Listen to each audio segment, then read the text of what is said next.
Hey everybody, welcome back to the channel. Or if you're new here, buckle up, because today we're talking about something that should keep every single one of you awake tonight. Today, the very last nuclear arms control treaty between the United States and Russia, New START, just died at midnight. 15 years of hard-won limits on the two biggest nuclear arsenals on Earth, gone. No more on-site inspections, no more verifiable caps, no more guardrails. And before you click away thinking this is just wonky arms control stuff, let me stop you right there. This is the biggest shift in global security since the fall of the Berlin Wall, and it's happening on our watch. Smash that like button right now if you want to live in a world that doesn't accidentally end because somebody misread a radar blip. And stick with me to the end because I'm going to lay out exactly why this treaty died, who really killed it, what happens next, and most importantly, how this ties directly to your wallet, your kids' future, and the war in Ukraine that just refuses to go away. Let's dive in. New START was signed in 2010 by President Obama and then Russian President Dmitry Medvedev. It replaced the old Cold War treaties and did three simple things.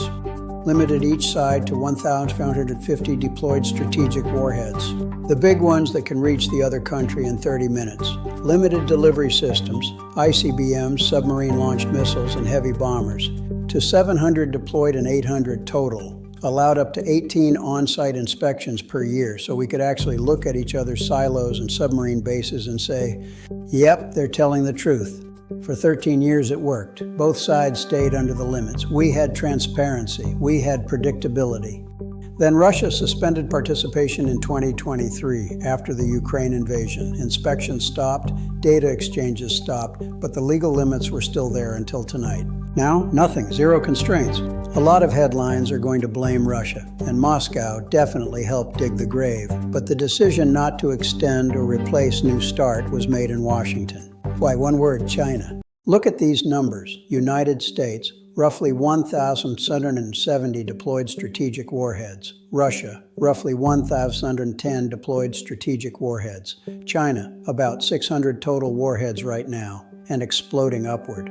The Pentagon says China is on track for 1,000 operational warheads by 2030 and 1,500 or more by 2035, and that's the conservative estimate. Some analysts think Beijing could sprint to 2,000 or beyond if it decides to go all in. Every single one of those Chinese warheads is unrestricted, no treaty, no inspections, no limits. Washington looked at that trajectory and said, we cannot stay handcuffed to a bilateral treaty with Russia while the Chinese build the fastest growing nuclear arsenal in human history. The Biden administration begged, cajoled, and publicly shamed China into trilateral talks for years. Beijing's answer every single time, our arsenal is tiny compared to yours. You two cut first. So when the new administration came in, they made the call. No extension without China at the table. Russia said no, and here we are.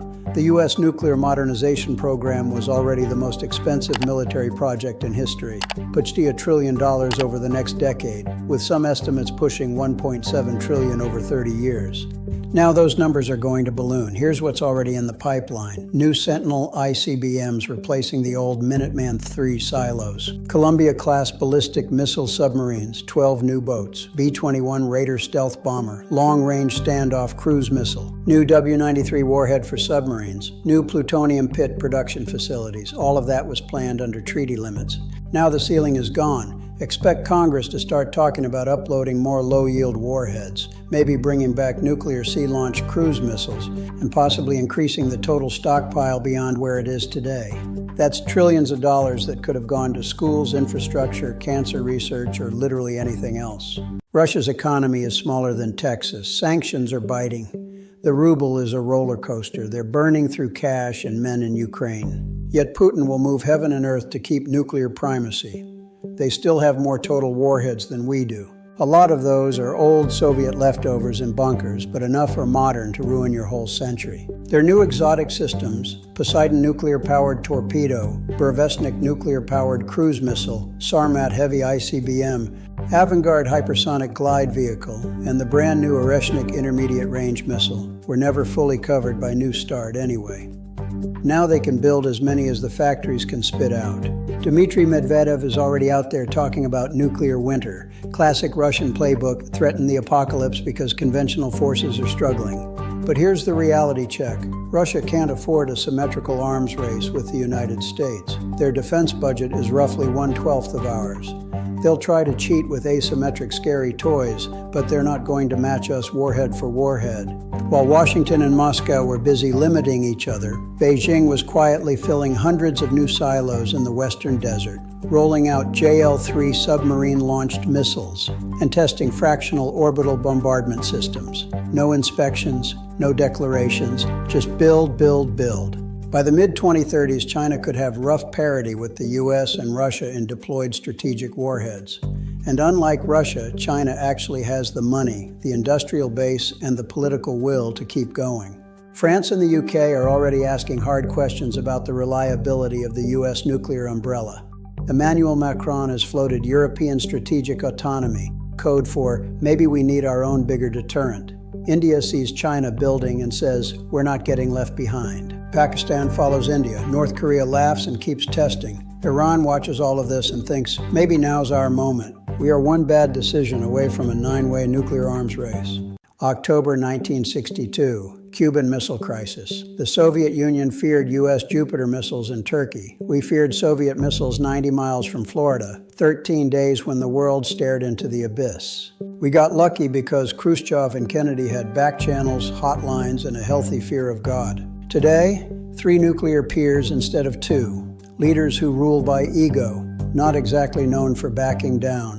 Hypersonic weapons that give decision-makers maybe 6 minutes instead of 30. Cyber attacks that can blind early warning systems. 1 false radar return, 1 rogue kernel, 1 accidental launch, and it's over. Russia has made nuclear threats over Ukraine more than a dozen times since 2022.